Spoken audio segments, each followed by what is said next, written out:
Hey, we are in the last quarter of this year with the new equipment coming out. We're looking at price increases, gosh, 10, 15%. What that means in dollars is if you've got a system that you're going to replace that's going to be 10,000 bucks, it's going to add a cost to it. So you could be looking, gosh, 11, 5, 12,000 bucks, to replace that system that you could do now, for $10,000. Hey guys, I'm Darren Yarbrough with Yarbrough Sons Heat and Air. We were talking about the state of the economy. They've got a government mandate to where we're getting rid of the refrigerant that we're currently using, that we've been using for the last several years, and going to a more green-friendly refrigerant.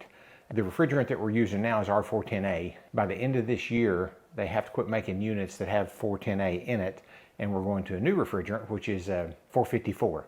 The new refrigerant is supposed to be more green and ozone friendly, but they're stopping production on the equipment that we have that we're using right now. So we were talking about, when to replace your air conditioner. If you're kind of on the fence going, maybe it'll hold out till next year, maybe it won't. They have already stopped producing equipment that has the 410A refrigerant in it, and now then they're starting to come out with the new refrigerant that's going on.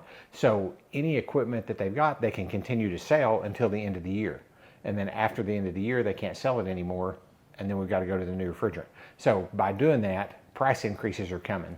And it started out yesterday. I had a package unit that we were talking about replacing on a commercial building, and there was 4 of these package units left in captivity that had the 410A refrigerant in them. So that's how I priced it, because I could still get my hands on one of them. And the customer said, well, he said, I may just wait until next year, since it's got a slow leak in it, and if we gas it back up, it'll last us till next year, and then we'll replace it next year as long as the heat's working. And I thought, well, for giggles and grins, I would go ahead and price the package unit with the new refrigerants in it. Well, I called our supplier, and they don't have their pricing on it yet either, but they told me to figure 15%. So you're looking at a 15% price increase on the equipment.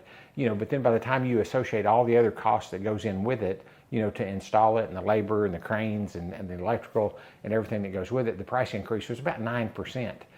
So to put that in real dollars, if you're looking at a $10,000 piece of equipment and it's going up, 9%, that's almost another $1,000. So we're looking at about $1,000 price increase on a $10,000 system. And of course we have systems now, the higher efficiency you go, you could spend 20, 30 grand, on a system. And I think on this commercial project that I was looking at, it was like 15,000.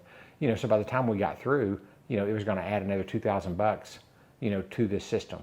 So if your system's getting older, or if it's just inefficient and you're thinking about replacing it, now may be a pretty good time, while we can still get the units that's got the 410A refrigerant in there before we go over to the new.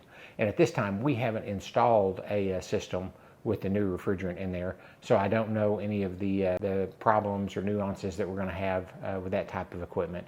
But the pressures are about the same, and the efficiencies are about the same, and so the equipment's still going to be efficient, and I'm sure that it'll be good. But as everything, be a little more costly. So if you're sitting on the fence and you're kind of debating on what to do, you might think about that. As the end of the year is coming up pretty quick, and things are happening, and like time, it goes by quickly. So if you're thinking about it, now's the time. I'm Darren Yarbrough with Yarbrough Sons Heat and Air and Plumbing.